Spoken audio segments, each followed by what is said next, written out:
Leonardo de novo, enfim, personagens que são muito cativantes, né?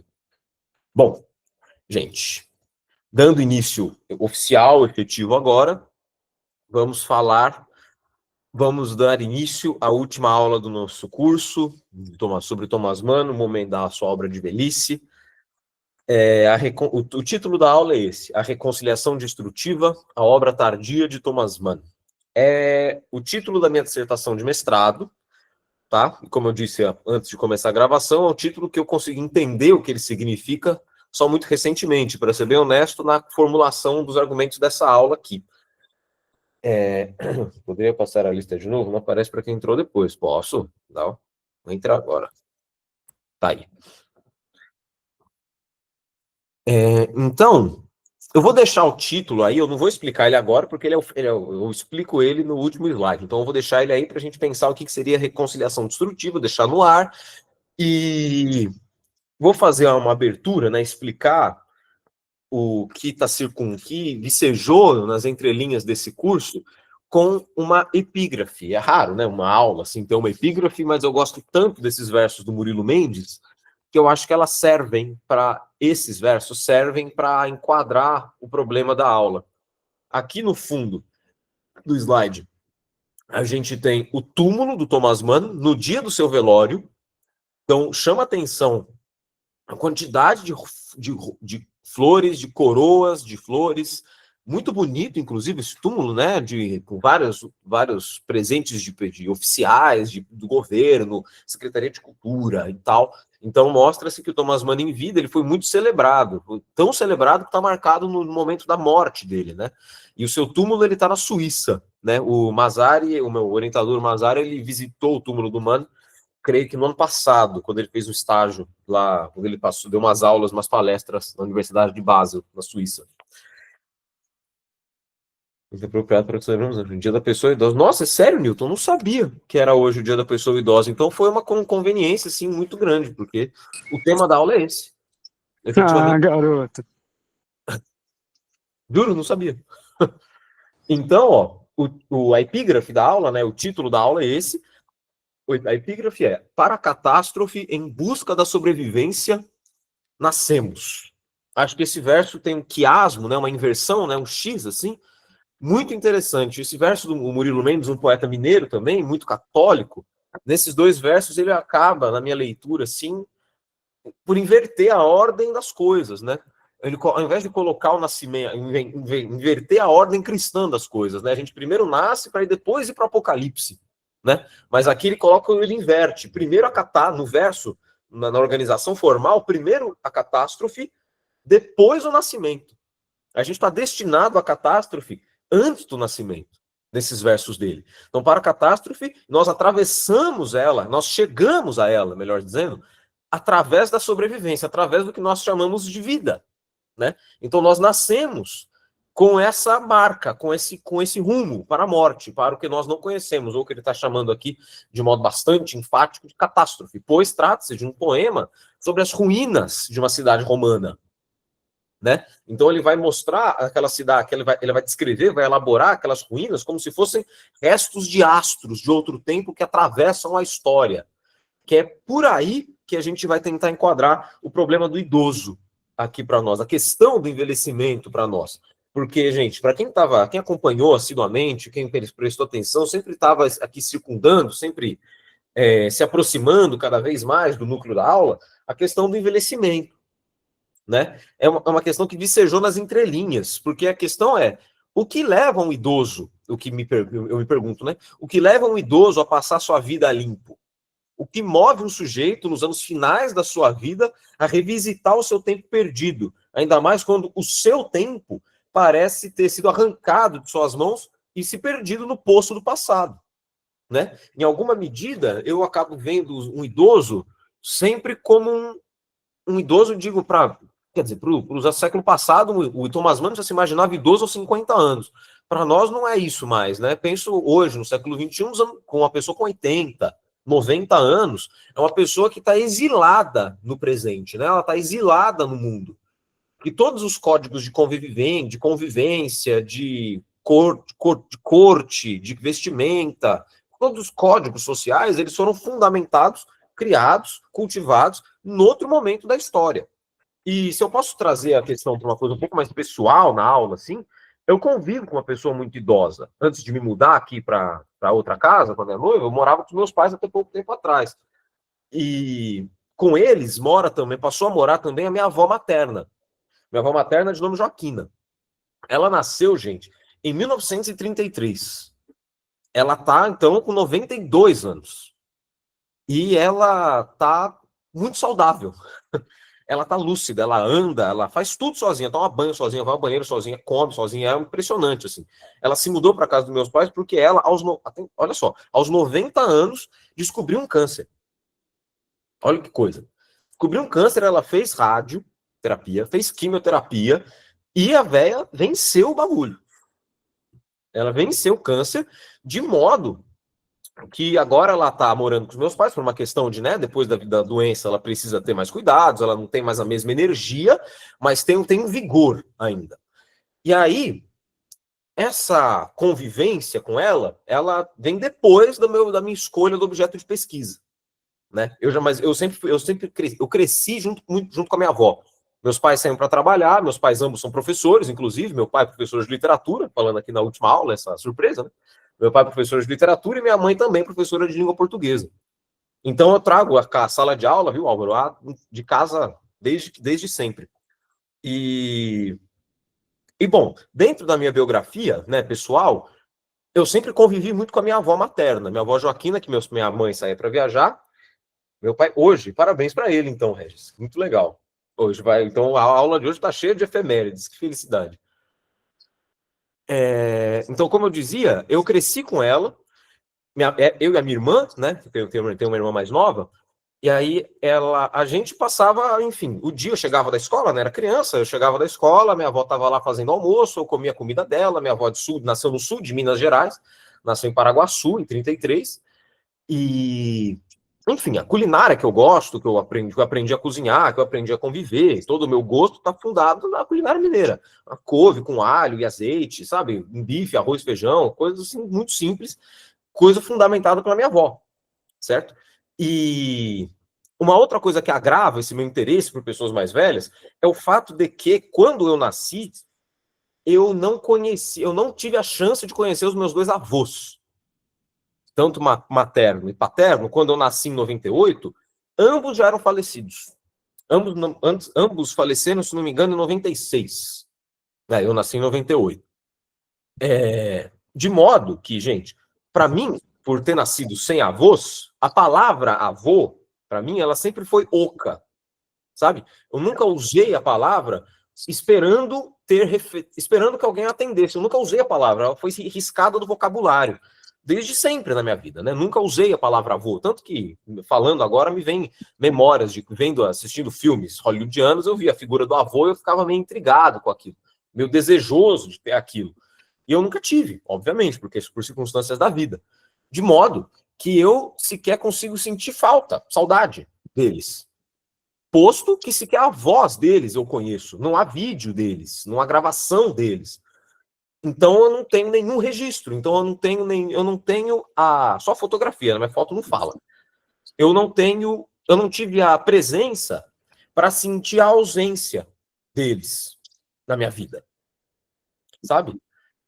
E aí, portanto, a convivência muito íntima, né? Muito presente com a minha avó, e a ausência, essa ausência meio sui generis dos meus avós, foi criando, creio que no meu espírito, esse interesse pelo fenômeno do envelhecimento. E eu encontrei na literatura do Thomas Mann, por uma circunstância, não fui procurando isso, eu achei na obra dele algo pouco estudado no Brasil, que eu achei que eu poderia criar uma carreira em torno disso. E eu descobri, psicanálise explica essas coisas, né? Ou não também, que dentro desse problema, eu poderia me encontrar em grande medida também.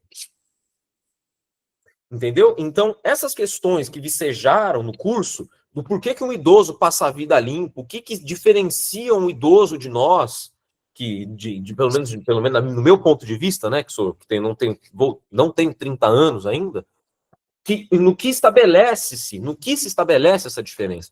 Então, eu tenho essa questão pessoal, que eu só fui entender a posteriori, né? Não tinha nada disso claro para mim quando eu fui tomando essas decisões profissionais e acadêmicas. Mas eu acho que isso nutre o problema, da maneira com que eu conduzo essa pesquisa, de um tom muito, de uma dimensão muito humana e muito de autodescoberta também. Certo? Então eu acho que isso apita muito nas minhas decisões acadêmicas aqui. É isso que eu vou tentar desdobrar com vocês na aula de hoje, tá? Na última do curso. Então esse problema do envelhecimento, ele não é alemão. Ele é um problema humano. Então elas não se restringem, obviamente, à vida e obra de Thomas Mann. Eu creio que elas se expandem para qualquer pessoa que envelhece, ou seja, para todos nós. Então, na leitura de obras de velhice, no contato com diários, com cartas de escritores velhos, a gente consegue ter uma janela para entender com maior sensibilidade esse processo natural da existência, mas que, pelo modo do sistema econômico no qual nós estamos inseridos, a gente é botado para correr dele. Não há nada que amedronte mais as pessoas inseridas na propaganda de cosméticos do que envelhecimento. A mulher tem que pintar o cabelo, tem que cortar o corpo, tem que sempre se moldar para uma imagem de juventude. É inalcançável, né? Nem os jovens se enquadram nessa imagem de juventude, né?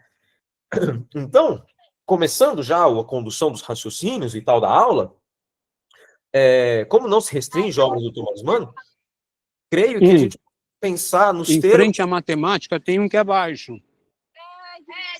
Gente, tem algum microfone aí aberto, viu? Só para dizer. Então, os escritores que formaram o Thomas Mann, principalmente o Goethe, como veremos, refletem ativamente sobre a velhice. E isso acaba pesando os ombros do Thomas Mann ainda mais quando ele envelhece, né?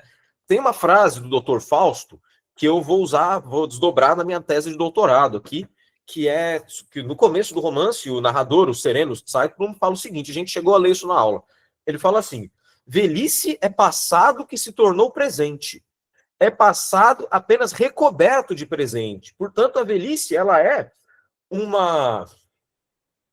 vamos dizer assim, ela é uma essência, ela é uma pessoa, é um ser que migra no tempo e consegue representar esse tempo perdido no presente. Assim, pelo menos, que eu tento entender o fenômeno. E assim, coisas que eu costumo conversar com a minha avó também, isso acaba aparecendo em outra forma, em outra linguagem, mas aparece. Nessa perspectiva, desse passado tornado presente, um entrelaçamento de épocas, que é vedado, impossibilitado aos mais jovens, impossível para mim. Isso é, a possibilidade de pesar o presente com as ferramentas, com a experiência do passado. Então, existe um nível de experiência no mundo, né, nível de experiência na existência, que somente ao velho é desvelado. Porque você tem um acúmulo de experiência, de vivências, etc., na tua vida, que você está vivo ainda num tempo que você não pertence mais, que aí você vai conseguir fazer um peso que eu, com menos de 30 anos, não consigo fazer. Consigo fazer por esforço de ofício, porque eu estudo isso. Mas os meus amigos que têm a mesma idade que eu não pensam no passado. Né? Os meus alunos que têm 17 anos, menos ainda. Posto que eles não têm tanto passado assim. Não é verdade? Agora, quem tem 90 anos, como minha mãe ou como o pai do Regis, é claramente não voltar o pensamento. É o passado. Então, eu trouxe aqui, para a gente começar o debate, duas cartas do Goethe, nos anos finais da sua vida, na última década da sua vida. Ele morre em 1832. Então, para o Álvaro aqui é um prato cheio, não? Eu peguei aqui as traduções do meu orientador, do Mazari, que foram publicadas nesse artigo aqui, ó. Deixa eu ver se está enquadrando bonitinho. Nesse artigo aqui, ó. O humano que jamais nos abandona. A obra epistolar de Goethe. Imagina, André, bem-vindo. Eu posso enviar esse artigo, saiu na Revista de Estudos Avançados, aqui da USP. Eu posso mandar para vocês depois. É um artigo e tanto sobre a obra de velhice, sobre o Goethe e sobre a obra epistolar dele. Então vamos ler aqui dois trechos que eu tirei, duas cartas do Goethe que eu tirei aqui desse artigo do Marcos. Vamos lá. Riqueza, em 1825, Goethe enviando a carta ao seu amigo de longa data, Carl Friedrich Zelter, que é um compositor do romantismo, de música, né? Riqueza e rapidez. Eis o que o mundo admira e o que todos almejam. Ferrovias, correio expresso, navios a vapor e todas as possíveis facilidades de comunicação são as coisas que o mundo culto também ambiciona a fim de sofisticar sua formação e, desse modo, persistir na mediocridade. Na verdade, é o século apropriado para mentes capazes, para pessoas práticas e de raciocínio rápido, que, munidas de certa desenvoltura, percebem sua superioridade sobre a multidão, ainda que elas mesmas não tenham talento para atingir o mais elevado. Atenhamo-nos tanto quanto possível à mentalidade da qual viemos. Com talvez mais alguns poucos, seremos os últimos de uma época que tão cedo não retornará. Isso aqui é de uma consciência, né, uma gravidade de uma consciência da velhice que é impressionante. Somos os últimos de uma época que tão cedo não retornará. Aqui no contexto da carta, e também no enquadramento que o Marcos dá aqui no artigo, é, por exemplo, uma época em que o meio de comunicação à distância é a carta. Né? Então, por exemplo, nós aqui do século XXI, pelo menos eu, Leonardo, não fez parte da minha formação do sujeito o envio de cartas para as pessoas. Eu cresci com a comunicação rápida de celular, de internet, de computador. Agora, o ato de pegar a caneta, o papel, escrever a carta, isso não. Né? Isso vai paulatinamente se perdendo no século XX. O Goethe está atinado a isso no começo do século XIX. Então é uma intuição, assim, de fato, impressionante diante dos rumos que a técnica, que o progresso capitalista vai tomando no seio da Europa ali. E nós somos o resultado disso. De fato, ele está certo. Eles são exemplares de uma época que tão cedo não retornará. E o Thomas Mann também faz parte dessa época que tão cedo não retornará. Ele ainda faz parte da tradição desses escritores que escrevem cartas, diários, e por aí vai. Né? Sei lá, se a gente quisesse fazer uma epistolografia do escritor contemporâneo, você teria que quebrar o sigilo do WhatsApp do cara. Percebe que não é possível esse tipo de coisa mais. Esse tipo de material se perdeu. A técnica dissolveu isso. Esse material que é humano. Certo? Boa parte da história humana foi escrita em carta. E boa parte da história da modernidade do século XXI, metade do século XX em diante, não tem esse volume de material, certo? Pelo menos para a geração a que eu faço parte. Né? Então, o que eu estou querendo dizer? Que a carta, né, que é o caso aqui, é o meio que a gente está discutindo, restringiu-se a uma lembrança de velhos. Eu fiz uma coisa assim interessante para os meus alunos de primeiro ano há 2 anos atrás. Então, molecadinha de 14, 15 anos. Eu os fiz escrever uma carta de amor, inclusive, como valendo nota. Uma carta de amor valendo nota. Eu criei uma circunstância assim, tipo, imagine que a pessoa que você gosta enviou uma mensagem para você passando uma música. Eu coloquei uma música do Dori Caymmi, não sei se vocês conhecem esse compositor. Uma música que se chama Minha Doce Namorada. E aí eu falei, imagina só que você mandou essa música e falou, pensei em você quando eu vi essa música. E você, para responder à altura, teria que escrever uma carta a próprio punho para conseguir corresponder esse sentimento. E olha que coisa, nessa circunstância, nessa atividade que valeu nota, muita gente teve uns aspectos de velhice, assim, de ver a carta como velharia. Gente, alunos que, por exemplo, envelheceram papel em pó de café, mostrando como de fato é visto por essa nova geração como uma coisa de gente mais velha. E esse é um dado cultural interessante. Outro dado, uma aluna nessa circunstância, ela foi mostrar o trabalho que ela tinha que fazer para a família dela, para a mãe, para a avó, e a avó, que até então era muito distante, ela se mostrou, nossa, que trabalho legal. Ela foi abrir um baú ao qual a neta nunca tinha tido acesso, e lá tinham várias cartas de amor que o avô falecido dela, né, o marido da avó, o avô dela, falecido já, havia enviado para a avó. E ela contou que o laço que ela teve com a avó foi alterado radicalmente depois dessa experiência. Então você vê, a sala de aula é um ponto de inflexão, quando bem articulada mesmo. E reiterando o seguinte, a carta é um documento humano, é um calor humano que a técnica perde. Nós não temos nós da minha geração aqui, não temos mais essa materialidade do afeto que a carta trazia. Tudo se perde num mundo de informações digitais. Né? Então, sim, de fato, é uma época que tão cedo não retorna. E essa capacidade de leitura histórica impõe ao Thomas Mann uma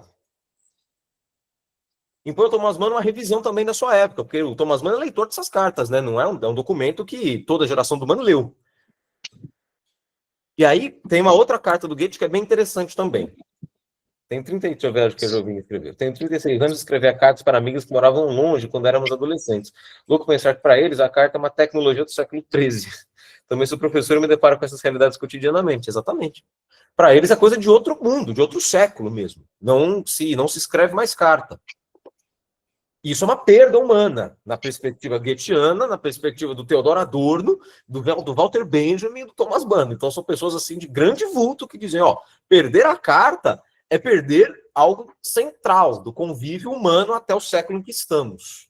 Era o 20, né? Bom, então, vamos pensar o seguinte. O Mann, ele já tem consciência de que o seu tempo passou. Vamos lembrar da primeira aula do curso. Na primeira aula do curso, eu mostrei a vocês uma conferência que ele já intitulou de Meu Tempo. E falando para uma juventude, vestindo as roupas do Goethe, certo? Falando para uma juventude sobre o seu tempo do fim do século XIX até o começo do século, até a metade do século XX. Já está dizendo para a juventude de Chicago, naquela conferência do começo do curso, que, olha, esse tempo a que eu pertenço já está, em alguma medida, secularizado, já pertence a outra época. Eu não pertenço, eu não faço parte desse código de convívio que vocês jovens fazem parte.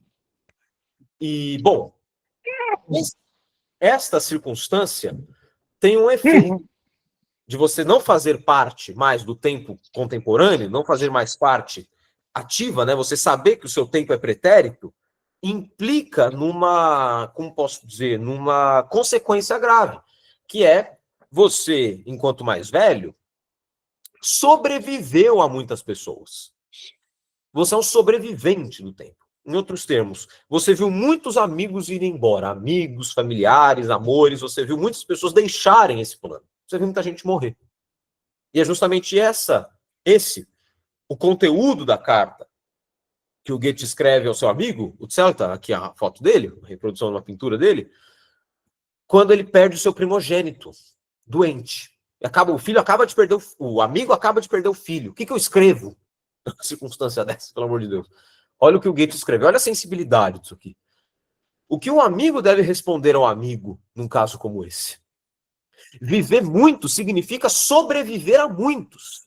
Assim sou sofrível ritornello, ou seja, aquilo que sempre volta de nossa desajeitada caminhada pela vida, à maneira de um vaudeville.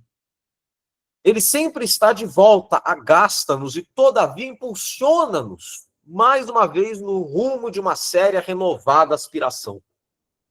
O círculo de pessoas que me tocam mais de perto parece-me um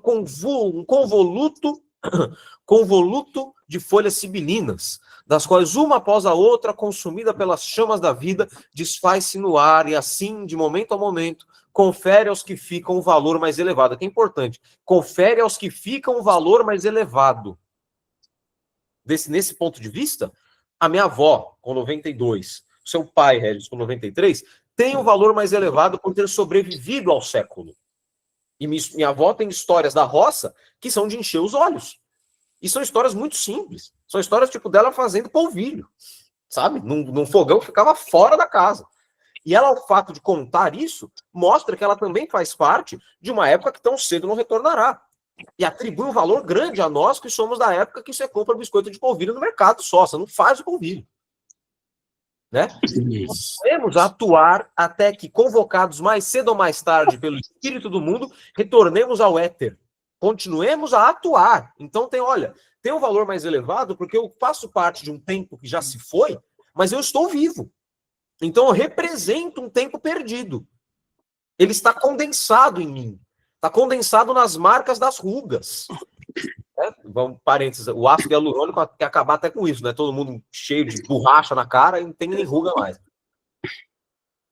Que, então, o ser eternamente vivo não nos recuse novas atividades análogas àquelas nas quais já nos está... Obrigado. Boa tarde. Vamos. Obrigado, cavaleiro. Então, Ao microfone, gente. Tá me confundindo o raciocínio. Oi, Álvaro. Álvaro levantou para falar alguma coisa?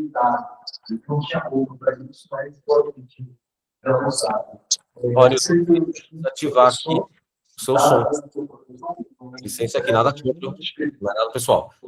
Só preciso ter foco. Tá me confundindo. O Álvaro levantou a mão. Você quer falar, Álvaro? Tá tudo bem ou levantou sem querer? Vou falar rapidamente. Claro. Eu gostaria de fazer uma menção a um pensamento de Goethe, que ele fala exatamente isso, sobre essa questão da imortalidade e da sobrevivência. Então, ele diz que é inevitável esse declínio, tá, do seu organismo, da sua vida, etc., mas que ele sempre se ocupará de uma atividade criadora. Por quê? A natureza vai reconhecer que quando ele, do ponto de vista somático, nada mais puder fazer, já tiver esgotado, ela vai oferecer a ele uma nova vida para que o seu talento seja mantido eternamente. Né? É um lindo pensamento. Né? Nossa, muito bonito, bem humanista, né? Um pensamento... Eu já vi coisa parecida no Herder, por exemplo, né? Que tem uma continuidade, o cosmos integra, então... Bem interessante isso mesmo. Então, a velhice se torna um momento de privilégio, né? De poder um momento de criação singular, né? Capaz de articular o tempo passado com o presente. Né? Muito legal. Se você puder depois me escrever onde ele diz isso, para mim é muito... Seria um bom caminho para argumentar no começo agora da dissertação, da tese que eu estou escrevendo. Então, sobreviver à morte de vários amigos, de várias pessoas, confere um valor mais elevado à existência do sujeito que, mesmo velho, mantém-se respirando e mantém-se, sobretudo, atuando, ainda mais com esse complemento que o Álvaro acabou de dizer agora. E aí, pessoal, para mostrar, para voltar ao tópico da aula do eleito, mostrar que essas questões do Goethe aqui, esses dois trechos de uma época que tão cedo não retornará, de esse valor mais elevado, né, de ter sobrevivido a muitos, mostrar que isso não é uma questão somente goetheana ou somente alemã. Quero ler um poeminha do Drummond. Que questão da aula do eleito? Que o espírito não é nacional. Então, e aqui vale um comentário pessoal também. Muitas das coisas que eu fui estudando no decorrer dos meus estudos sobre envelhecimento e tal, sobretudo lendo cartas do Thomas Mann, lendo diários do Thomas Mann, eu noto, né, uma semelhança, assim, muito tocante entre o que esse escritor burguês do século XIX, entrado no XX, escreveu no fim da vida, com coisas que minha avó, que nasceu no sul de Minas Gerais, só leu a Bíblia na vida, histórias de santos, que também fala no alto dos seus 90. Como, por exemplo, o fato, desse que a gente está elaborando, de pertencer ao passado, de falar do meu tempo, de falar com o tempo contemporâneo com estranhamento, de, por exemplo, falar de si própria nesse ano, por exemplo, 2025, minha avó fez 92. E aí, quando ela fez 92, ela sempre foi dada a fazer discursos, assim, lá na cidade onde eu cresci, em Mauá, em São Paulo, ela foi ministra da igreja. E aí na igreja católica, né? E aí ela sempre fazia discursos, né? Ela sempre foi dada a fazer grandes discursos. Aí ela, no momento que ela soprou as velas, de 92, a gente falou, não, fala umas palavras aí, vô. E aí as palavras que ela disse, todas elas já apontavam, já consideravam a própria existência dela como lembrança nos outros. Olha isso. Não é bem isso que o Goethe está dizendo? Sobre ter sobrevivido, época que tão cedo não retornará, né? E, sobretudo, o que o Drummond vai dizer aqui. Então, não pode se restringir uma questão de estudo, de cultura, de geografia, o fato de minha avó, nascida no sul de Paraguaçu, ter chegado a conclusões análogas a esses grandes escritores. Parece uma questão de fato universal, uma questão humana, que é o fato de ganhar idade, o cabelo ficar prateado, o corpo ficar fraco. É uma questão humana, né? Olha só o que o Drummond escreve nesse poema chamado Fazer 70 Anos. Esse poema é do livro que eu comentei há pouco. É desse aqui, Amar se Aprende Amando. Aqui o Drummond ele já tem 80 anos de idade. Então é mais idoso ainda. Então, Fazer 70 Anos. Esse poema é muito bonito. Ele está no primeiro capítulo do mestrado. Na introdução, na verdade. Fazer 70 anos não é simples. A vida exige, para o conseguirmos, perdas e perdas no íntimo do ser, como em volta do ser, 1000 outras perdas.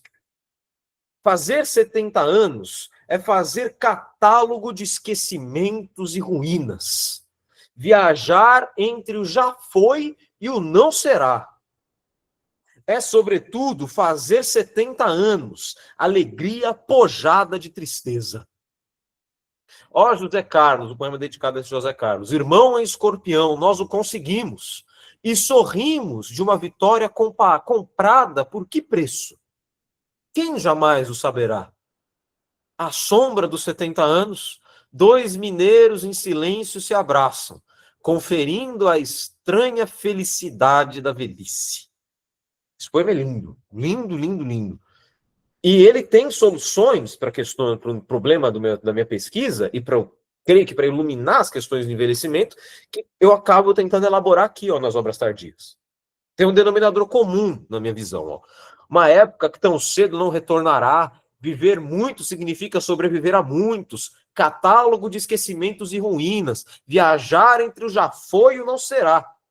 Há um denominador comum entre essas frases. Isso é, a grave consciência de que ganhar idade é uma soma de subtrações, que se perdem amigos e ideias. É dar-se conta que uma vida humana se caracteriza mais pelo que foi perdido do que o que foi conquistado.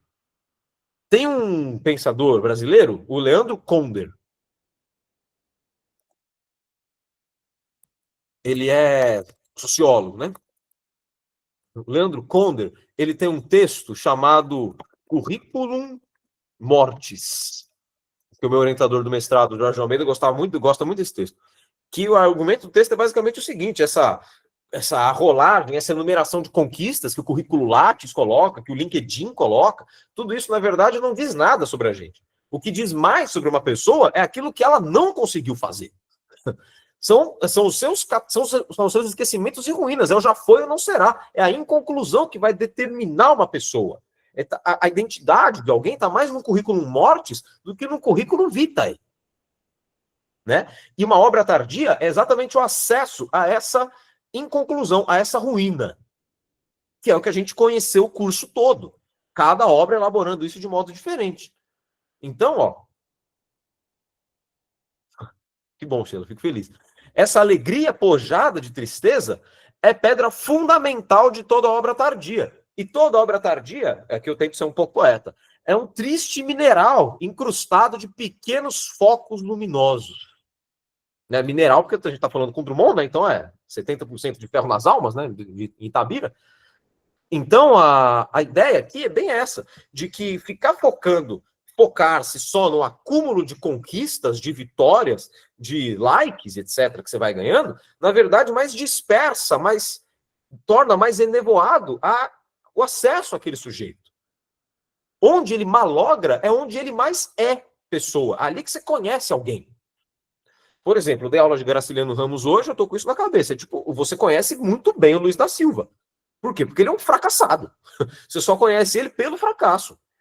É mais difícil você acessar, por exemplo, as coisas do Paulo Honório, no São Bernardo, por exemplo, que é todo um proprietário, etc., que tem toda aquela camada da propriedade envolvida no livro.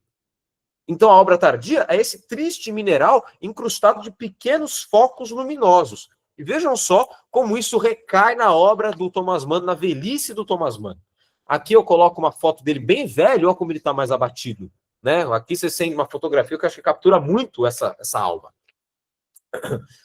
Então, olha só esse trecho do diário que eu traduzi aqui para vocês.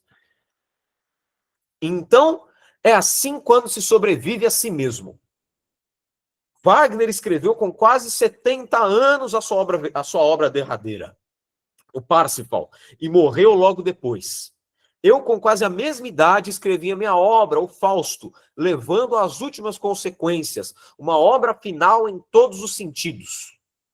Mas vivi depois disso. O Wagner não. O Wagner compôs o Parsifal e morreu logo depois. Ele teve o peso de continuar vivendo depois da sua obra mais selvagem.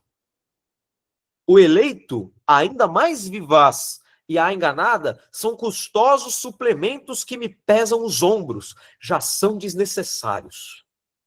O que sinto agora é uma sobrevida, que busca em vão por apoio produtivo.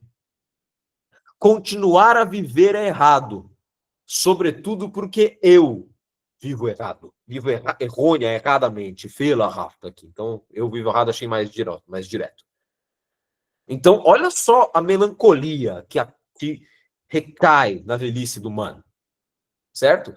E o acesso aos diários dele, gente, nos dá um ponto de vista privilegiado para essa velhice, porque o humano, na sua face de intelectual público, ele mantém a postura do grão-burguês que sabe direcionar, que sabe iluminar, que é a figura pública que ele construiu. Então, nos seus textos públicos, nos seus romances, etc., ele mantém uma postura firme e irredutível. Nos seus textos íntimos, porém, nós vemos o velho escritor em constante dúvida, incerteza, abalado, submetendo a si mesmo e a sua própria obra a uma severa autoanálise. Poxa, lê os 2 livros que nós estudamos aqui, né? O Eleito e a Enganada, como desnecessários, porra! O eleito desnecessário, aquela densidade teológica, cultural, aquela questão da supranacionalidade, da supratemporalidade, desnecessário. Então ele está numa autoanálise aqui das mais severas. É como Drummond também, minha mão está suja, preciso cortá-la, pelo amor de Deus. Né? Ó, temos que pensar o porquê, o que leva a essa insegurança privada do escritor. Eu acho que alguma medida não podia ser diferente. Eu acho que seria mais grave se ele ficasse apegado cegamente a esses valores. Sabe? Tipo, não, é isso aí, eu estou certo, minha obra está correta, o meu tempo está certo, o tempo atual está todo cheio de problemas, o correto está no passado. Eu acho que essa insegurança vem justamente dessa consciência aguda daquele escritor que está o tempo inteiro conectado aos fatos. Lendo o jornal, participando de eventos públicos, sendo convidado por eventos oficiais, etc., ele sabe que o tempo dele, que a obra dele, que a tradição dele já passou. É impressionante continuar a viver errado, porque eu vivo errado, isso eu posso dizer, Luiz. Ela vai voltar na aula, ele diz isso com frequência nos diários dos seus últimos anos de vida, tá? O viver errado. Então, ó, eu acho que não poderia ser diferente, posto que a marcha da história da Europa forçou a obsolescência das formas de representação, das formas de arte, da realidade da geração do Thomas Mann, que é a geração do realismo burguês, que tem berço no século XIX. E, bom, a Primeira Guerra forçou a ruptura, né? A Segunda Guerra levou para o inferno toda a tradição do Mann, né, desse realismo burguês, né, do mundo burguês, e ele ainda o representa. Então, exagerando um pouco, é como se a obra dele tardia fosse um fóssil vivo. Como se fosse uma forma de enxergar o que foi perdido daquele passado que ainda vigora. Aí eu perguntar, dadas as proporções, eu perguntar para minha avó como faz um biscoito de polvilho, sendo que eu nunca mexi nisso. Dadas as proporções, claro.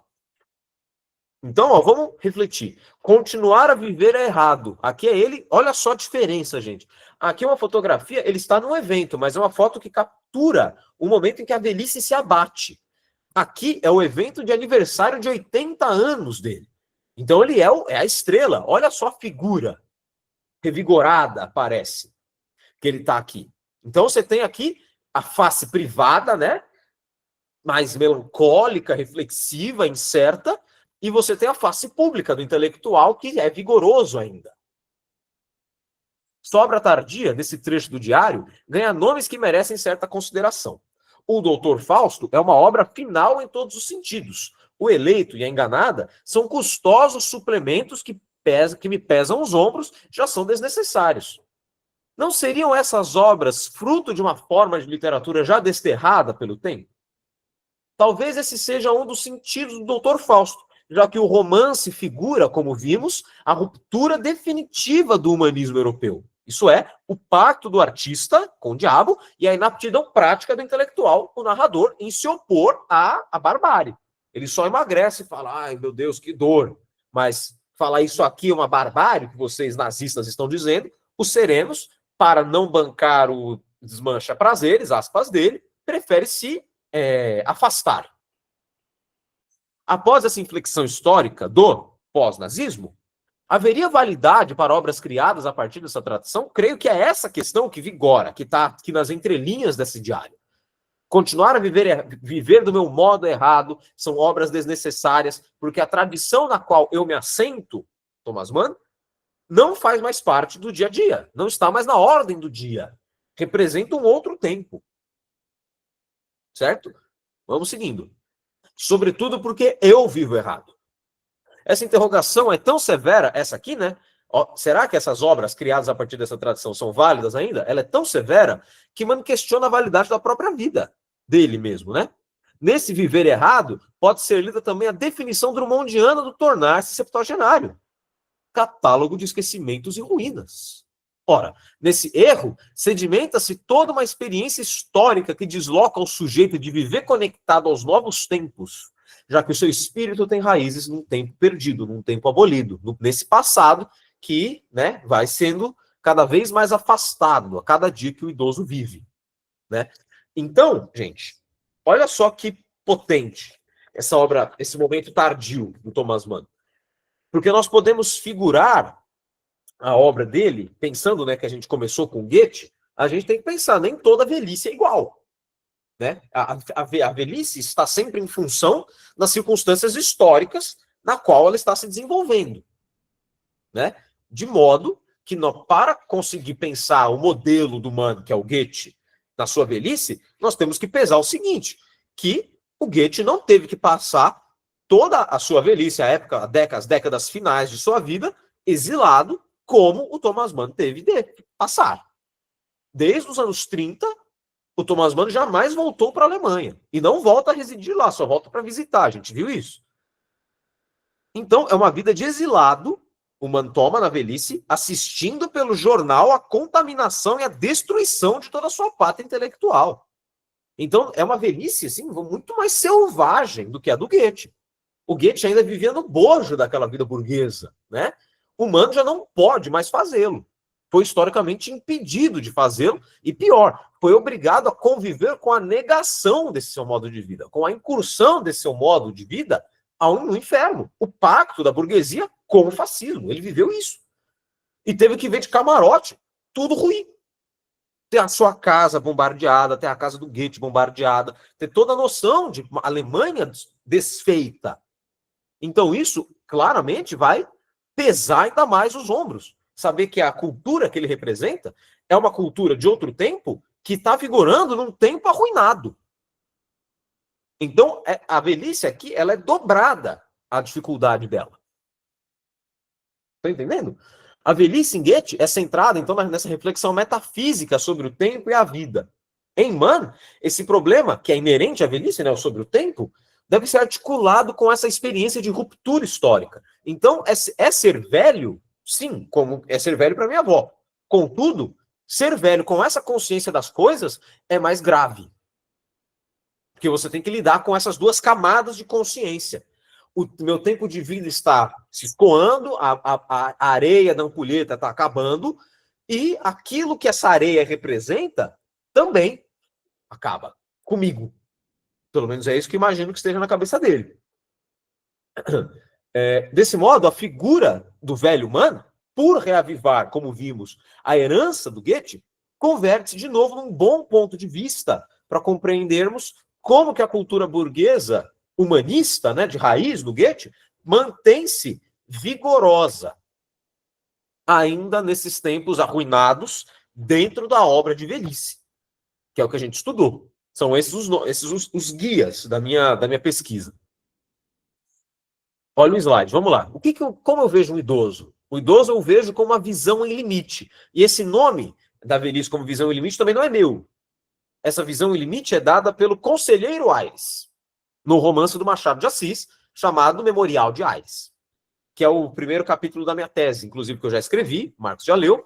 Eu começo a minha tese de doutorado com uma análise sobre a velhice no Memorial de Aires, no Machado de Assis. Porque eu acho que pode ser uma boa porta de entrada, pelo menos dar um repositório de termos e conceitos para pensar sobre a velhice no nosso tempo histórico brasileiro.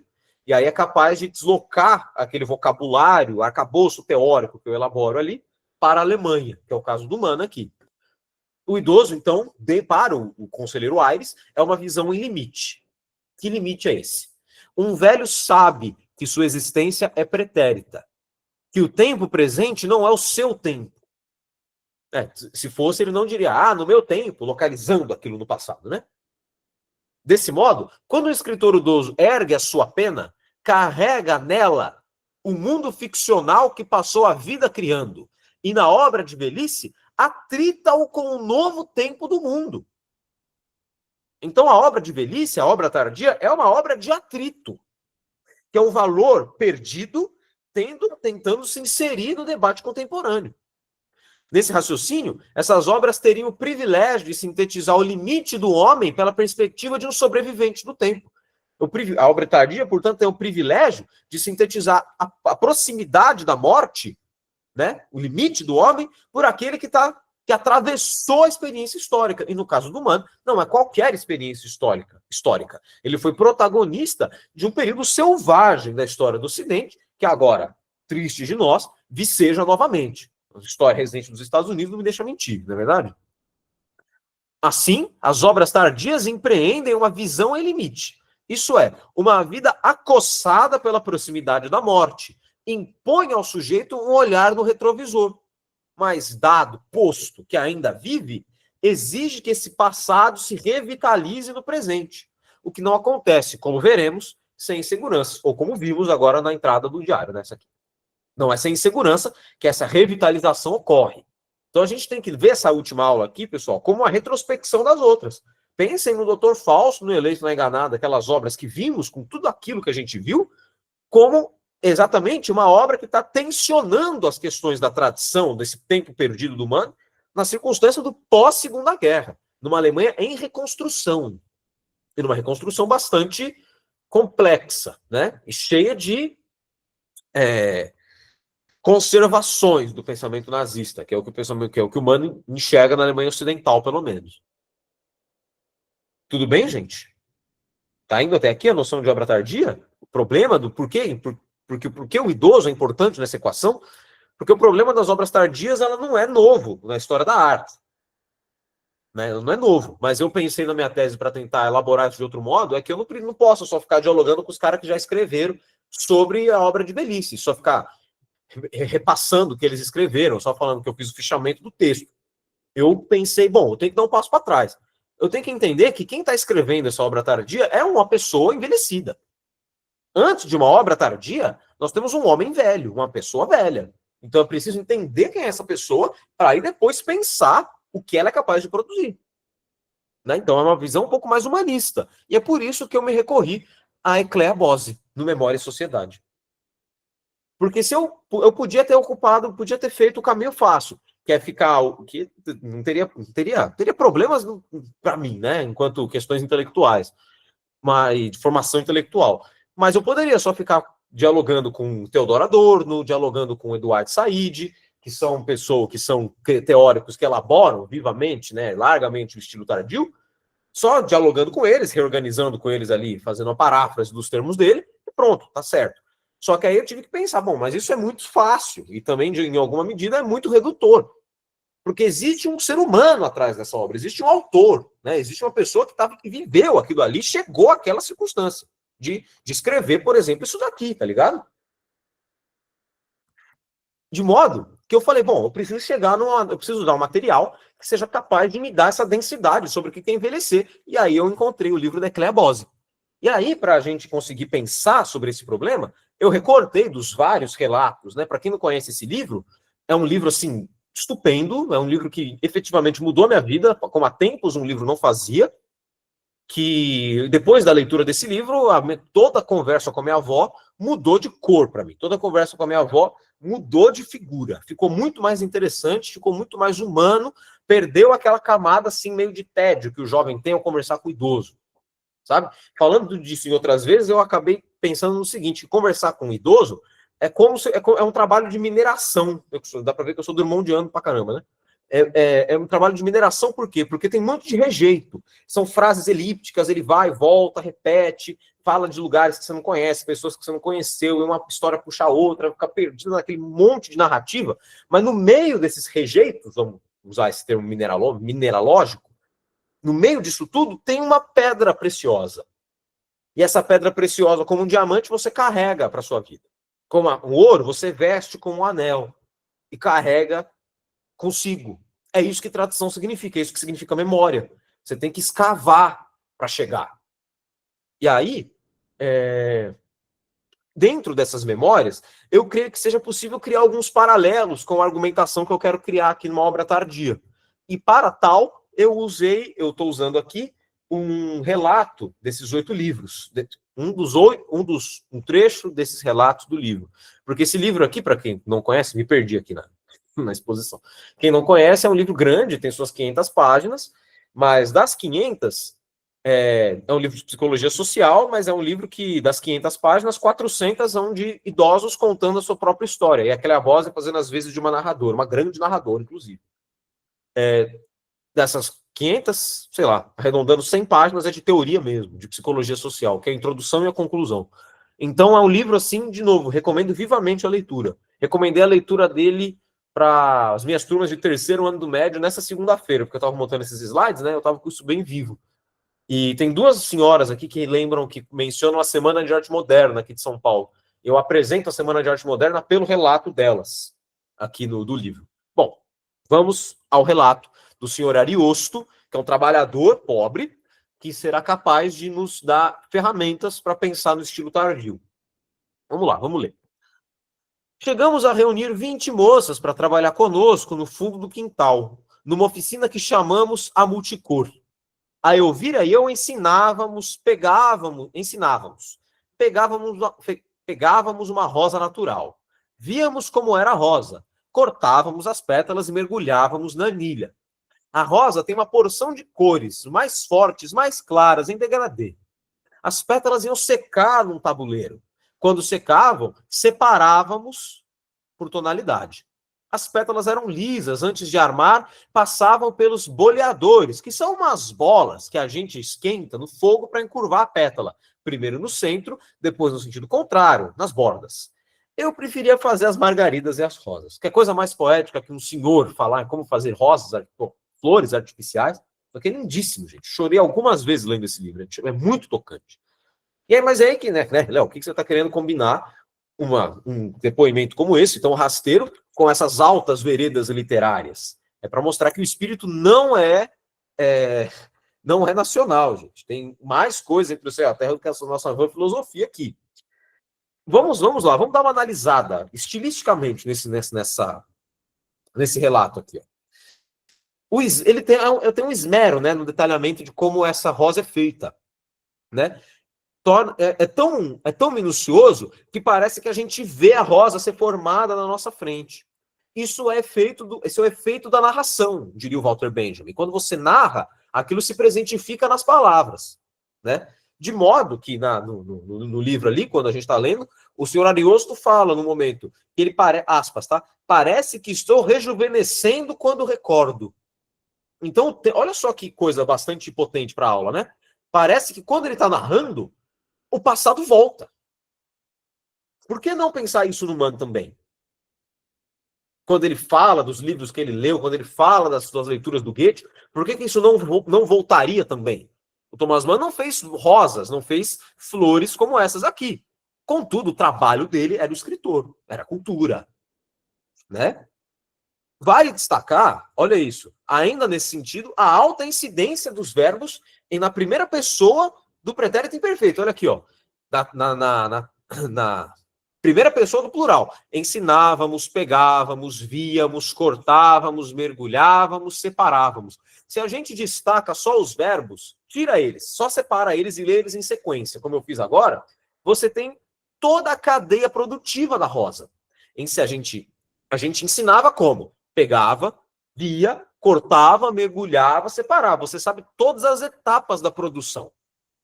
Dispostos assim, evidencia-se que o senhor Ariosto organizou em narrativa todo o processo produtivo das flores, além de deixar subjacente a dimensão coletiva. Porque não é ensinei, peguei, vi, cortei. Tem um nós aí no meio, né, do verbo. Essa presentificação do passado, ela é tão assim tocante nesse trecho, que ele até precisa, uma coisa que passa desapercebido, ele até precisa explicar para o ouvinte, que é a pesquisadora, que é a Ecléa, e virtualmente para nós, leitores, o que é, afinal de contas, o boleador, que ele tem que passar as rosas. O que é eu não sabia, pô. Tenho 27 anos, não sei o que é um boleador. Aí eu fui esclarecido pelo próprio narrador, porque ele sabe, em alguma medida, que aquele dessa geração nova não sabe o que é esse instrumento de trabalho. Né? Então, ó, o antigo floricultor ainda tem de esclarecer ao ouvinte os instrumentos de trabalho desaparecidos, como boleador, objeto talvez nunca visto pelas gerações posteriores. Eu tenho certeza que os meus alunos também não saberão o que é. Então, tem uma estrutura aqui, como eu estou dizendo, uma estrutura de visão em limite, que sabe, ó, visão em limite, porque recoloca no presente as ações pretéritas. Recoloca no presente as ações pretéritas conscientemente do seu desaparecimento, conscientemente do seu deslocamento, conscientemente do seu esquecimento e sua ruína. Né, para falar com Drummond de novo. Ele reconhece esses instrumentos como extintos. Então a gente pode pensar, né? Com a progressiva mecanização da mão de obra, né? Como que desapareceu esse tipo de produção? Deixaram de existir flores artificiais? Não, pô. É que agora as flores artificiais são produzidas industrialmente. E se você quiser uma flor artificial feita assim como a do senhor Ariosto, você vai ter que pagar o triplo, porque é artesanal. Porque a norma para nós é industrializado. Então, olha isso.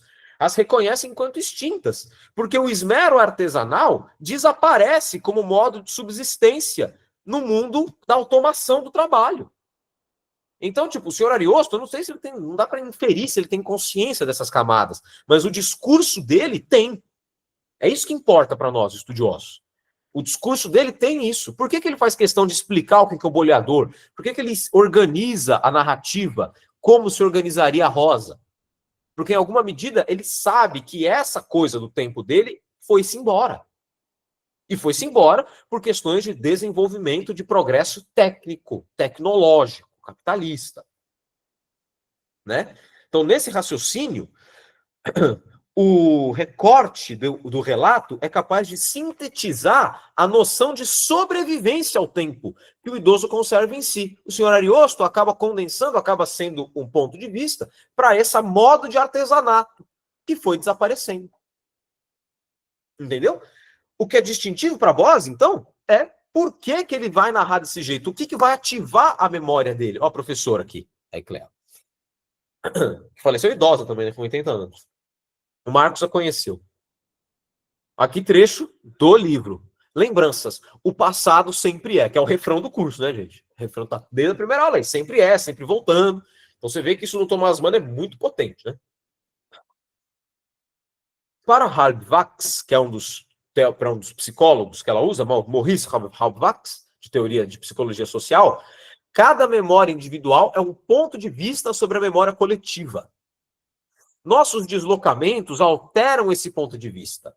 Pertencer a novos grupos nos faz evocar lembranças significativas para este presente e sob a luz explicativa que convém à ação atual. Então aqui, ó, evocar lembranças para este presente e sob a luz explicativa que convém à ação atual. Então, o senhor Ariosto tem algo aqui que faz esse discurso surgir desse jeito, ao saber que o boleador não existe mais, pois existe agora uma linha de produção fordista para as minhas flores.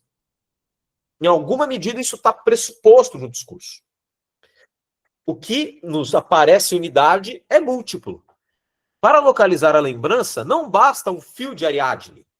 É preciso desenrolar fios de meadas diversas, pois ela é um encontro de vários caminhos, é um ponto complexo de convergência dos muitos planos do nosso passado.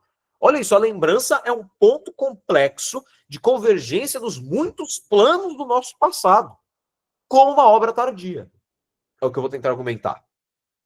Como transmitiríamos a nossos filhos o que foi a outra cidade, soterrada embaixo da atual, se não existem mais as velhas casas, as árvores, os muros e os rios de outrora? Essa aqui é muito, para quem é de São Paulo, isso aqui é muito latente, né? Porque em São Paulo não tem nenhum prédio que dure 20 anos, basicamente. Qualquer prédio que você vê aí, qualquer prédio velho pode se tornar um novo McDonald's, um novo prédio espelhado. Então não tem nenhuma conservação, aqui é só ordem e progresso, mesmo. Né? De modo que, vamos lá, a pedra de toque, portanto, é a ação de convocação feita pelo tempo presente aqui, ó, que eu grifei. O simples ato de narrar o processo de produção lento e coletivo das flores aqui do senhor Ariosto presentifica essa forma de produção artesanal e menos automatizada no tempo da automação. Então vira uma dinamite. Você está falando, olha, não dá para... Existem outras formas de produção dessas flores que não só essa, industrial.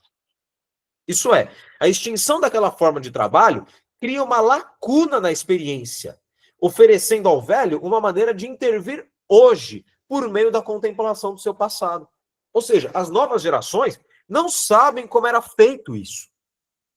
E eles só vão saber como era feito como? Conversando com o vovô e com a vovó, pô. Então, cria um espaço. O progresso técnico, ao extinguir esse tipo de coisa, ele vai criando um lapso, um vácuo de experiência que só é preenchido por esses sujeitos que são capazes de olhar para trás e se reconhecer lá atrás, e não hoje. E no momento de narrar isso, o jovem que nunca viu uma rosa ser produzida desse modo, pode, porventura, se encantar. Pode, porventura, criar uma disrupção, pode, porventura, pensar diferente. Sonhar mais perigosamente. Né? Então, essa narrativa do passado pode ganhar uma latência no presente que, por vezes, discursos revolucionários não têm tanto. Muita promessa de futuro não tem a mesma potência que experiências do passado. Né? O Walter Benjamin reflete muito sobre isso. Ele fala o seguinte, que o que convoca mais as pessoas à rua, né, à manifestação pública, não é exatamente uma promessa de que no futuro serão cumpridas determinadas palavras de ordem, mas o que as convoca é a certeza de que no passado aquele governo matou as pessoas da família dela. É isso que chama as pessoas, é isso que bota a gente na rua para ir na contra-ditadura. Não é para que ela não aconteça, mas porque ela já aconteceu. Entendeu? É esse passado que sempre é reativado nessas horas. Então, essa potência do passado é o que a obra tardia busca elaborar de modo singular. Um idoso, já que eu trouxe o Walter Benjamin à baila, um idoso, para usar uma imagem dele, é como um leque fechado. Olha que imagem bonita. Isso aqui sou eu falando, tá usando, eu já vou mostrar para vocês de onde eu tirei essa imagem do leque fechado. Mas onde é por que o idoso é um leque fechado? Vamos lá. A outra cidade que a Ecleabose fala aqui, né, de outrora, soterrada pelos imensos arranha-céus e edifícios espelhados, surge no relato dos idosos como contraponto e interrogação às mudanças históricas que o atravessaram. Para falar com Walter Benjamin, é possível enxergar num velho a imagem de um leque fechado, que ao ser desdobrado pelo presente, toma fôlego, engendrando, criando uma nova amplitude àquele passado. As aspas aqui são do Benjamin. Então, o leque fechado, né, ele está ali enigmático. Você não sabe o desenho que ele tem ali quando aberto, né? Ele fechado é um mistério.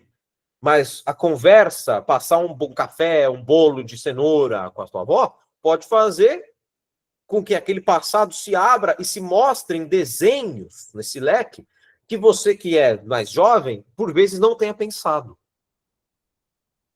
Então, o idoso, como Thomas Mann, seria capaz de elaborar esse leque, de abrir esse leque para gerações que têm o Goethe, por exemplo, como escritor antiquado, burguês, velho, branco. Entendeu? De onde vem essa imagem do Benjamin? É desse livrinho aqui, ó, que é um livrinho bem legal, difícil, mas bem legal. Esse aqui, ó, saiu, foi publicado 2 anos atrás, republicado, né, pela 34, Rua de Mão Única. Livraço, tá? Um livro de aforismos, um livro muito bom, assim, um livro de uma filosofia bastante densa, assim. Aí eu peguei um trecho de um dos aforismos que ele foi coletando. Ele foi escrevendo. Ó, e tem muito a ver com o que eu quero dizer também. A faculdade da fantasia é o dom de interpolar no infinitamente pequeno, descobrir para cada intensidade, como extensiva, sua nova plenitude comprimida.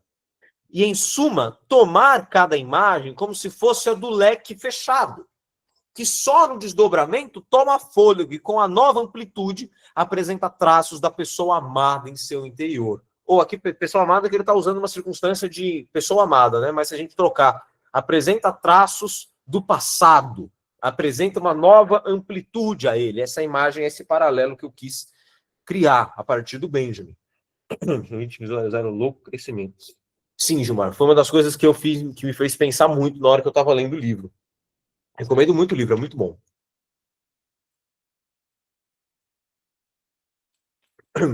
E aí, estamos indo, gente? Tá legal? Tá interessante pensar assim? O velho é interessante, né? O velho esconde muita coisa, o velho é misterioso. Obrigado, Sheila. Então, ó, a velhice de um escritor, que é o caso, né? Nós não estamos falando do trabalhador, né? O Thomas Mann não é um trabalhador, ele não pegou numa enxada, né? Ele não pegou, né? Não cortou cana, não fez rosa. Não estamos falando de um trabalhador, a gente está falando de um burguês, pô.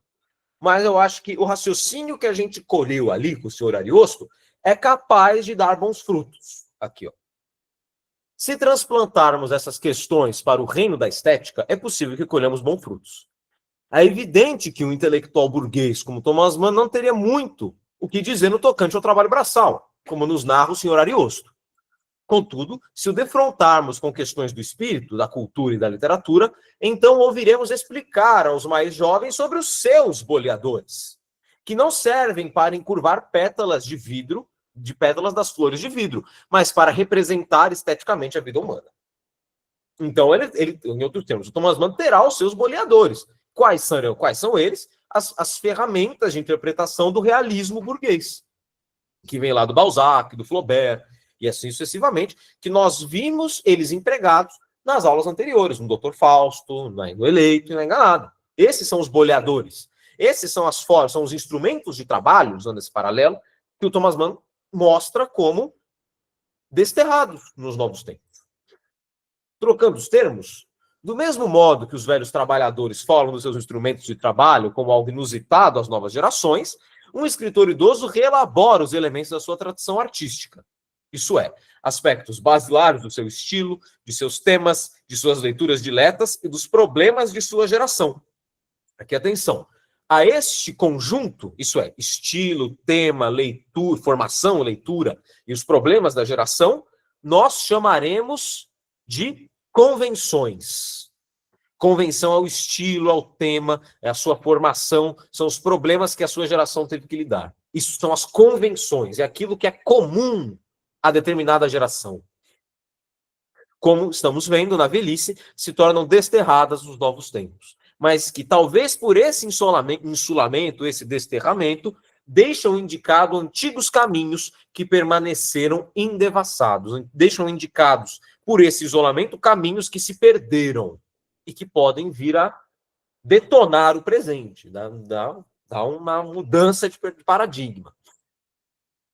Tudo bem? Então, a questão das convenções estéticas aqui é muito importante. As convenções, elas seriam os boleadores do Thomas Mann, entendeu? Os temas que ele se dedica. Por exemplo, o Thomas Mann, ele não tem na sua literatura o objeto como o trabalhador braçal. Não aparece no Thomas Mann o trabalhador braçal, posto que ele não faz parte do rol de temas do realismo burguês. Salvo Balzac, mesmo mais ou menos. Não tem o trabalhador da fábrica, como tem, por exemplo, sei lá, no Émile Zola, no Germinal, né, que é do naturalismo. A ideia aqui é focar em determinadas classes mais altas, né, como o Stendhal, no Vermelho Negro, com a Mansão de la Mole, a família da Matilde, né, também da Mansão de la Mole, a casa em que o Rastignac quer entrar, quer ganhar dinheiro, a vida da Emma Bovary. Então é sempre uma classe alta. E aqui o Thomas Mann se insere nessa mesma questão. Né? Então, isso seria uma convenção do tempo dele, que ele não abre mão na velhice. Né? Então, esses problemas, gente, como eu estou dizendo, eles não são inéditos na história da arte, não são inéditos na história da crítica da arte. há muito tempo tem pessoas velhas no mundo. Frase besta, né? Mas há muito tempo as pessoas envelhecem. E aí não é de hoje que existem artistas que envelhecem mais. Né? Na história da pintura, por exemplo, um dos mais emblemáticos para pensar em obras tardias é o pintor renascentista Tiziano, que lá nos idos de 1500 morreu para mais de 90 anos de idade. E continuou pintando até os 90 anos de idade. Eu já vi análises de obras do Tiziano tardio que mostram que nas obras de velhice dele, ele tem partes ali da pintura que se chegam ao que o chegam a um, como posso dizer, ao que o impressionismo no final do século XIX vai chegar. Mas isso lá no 1500, no Renascimento. Então, a questão do estilo tardio nos debates estéticos é que essa proximidade da morte, é que esse passado que está gigante atrás desse artista, eles são mobilizados de determinado modo que são capazes de promover avanços estéticos. É meio isso que está em jogo no debate do estilo tardio. E quem elabora, nesse ponto de vista, nessa argumentação que eu fiz, da obra tardia carregar dentro de si avanços estéticos, é o Adorno, nesse textinho aqui de 4 páginas, chamado Estilo Tardio em Beethoven, Spätstil Beethovens. Infelizmente não tem tradução para português ainda, talvez eu a faça um dia na minha vida, mas tem ela em inglês. Se vocês quiserem, eu posso enviar para vocês depois. E aí, o que defronta o Thomas Mann, especialmente, é que dentro do rol do estilo tardio, dentro desse problema do estilo tardio, existe um cânone, vamos chamar assim, de obras tardias, que são paradigmas. Tipo, olha, o fulano, esse grande artista, quando envelheceu, fez isso aqui, ó. Aquele artista, quando envelheceu, fez isso aqui. Então, quando o Thomas Mann envelhece com a sua alta cultura, ele sabe que a velhice pode ser um momento de nova criatividade, pela sua formação. Sabe? Então ele tem essa camada ainda na sua velhice. E aqui eu meio que faço um sobrevoo de obras que são obras tardias, que são do cânone das obras tardias. Em língua inglesa, nós temos essa peça chamada A Tempestade, do William Shakespeare, que é a sua última, publicada em 1611. Depois, temos essa, por exemplo, que é uma obra tardia do Beethoven, que é o Objeto do Adorno. E aqui no Beethoven nós temos algumas obras tardias. Ele desdobra o seu estilo de velhice em quartetos de cordas, em sonatas, e sobretudo em quartetos de cordas e sonatas para piano. E também uma sinfonia, que é a nona. E aí ele é disruptivo naquela sinfonia, porque ele inova na forma. A sinfonia era uma forma de composição com 4 partes, né? Com 4 partes, fixa, basicamente, desde o Mozart, por exemplo, que é o classicismo, que formou o Beethoven. E aí o que o Beethoven faz? Ele mantém a estrutura de 4 partes, só que ele insere um elemento novo, que é o coro. Se vocês já ouviram a Nona Sinfonia, sabe o que eu estou falando. Que é aquela melodia, né? Alle Menschen werden Brüder, que é todos os homens serão irmãos. Aí, para a gente ter um gosto do que é uma obra tardia do Beethoven, eu vou pegar aqui para a gente ouvir um pouquinho desse seu... pegar um pouquinho desse seu estilo tardio. Vou parar de compartilhar aqui para a gente ouvir. Peraí. Para a apresentação. Compartilhar também áudio da guia. Nós vamos ouvir, gente, um dos últimos quartetos de corda do Beethoven, que se chama A Grande Fuga. Certo? Que vocês vão ver que é bem agressivo. Eu acho maravilhoso. Mas é esteticamente bastante disruptivo para uma Viena conservadora de 1820. Vamos lá.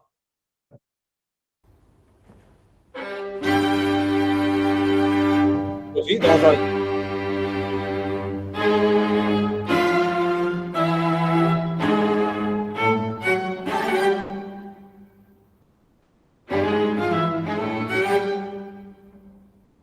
Vocês estão ouvindo?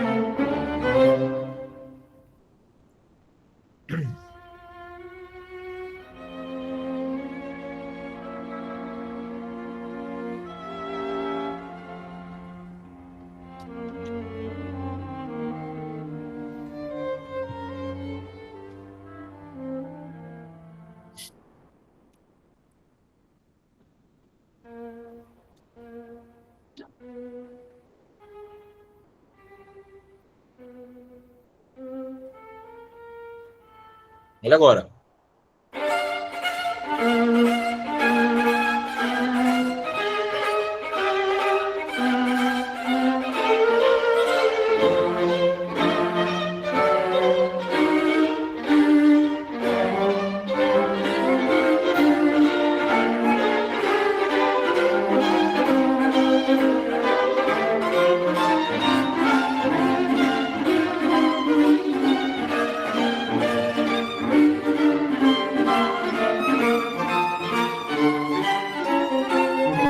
Pera, vocês não estão ouvindo?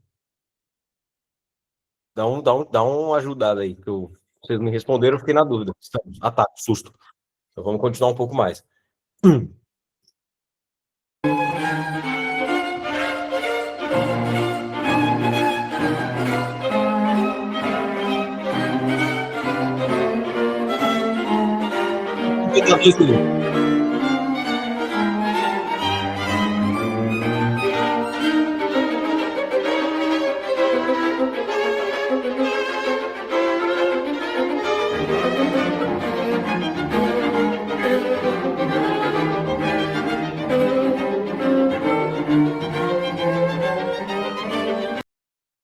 Ué, eu passei o link aqui, viu, Álvaro? Talvez seja uma questão aí do seu dispositivo, porque o restante da turma estava escutando, infelizmente.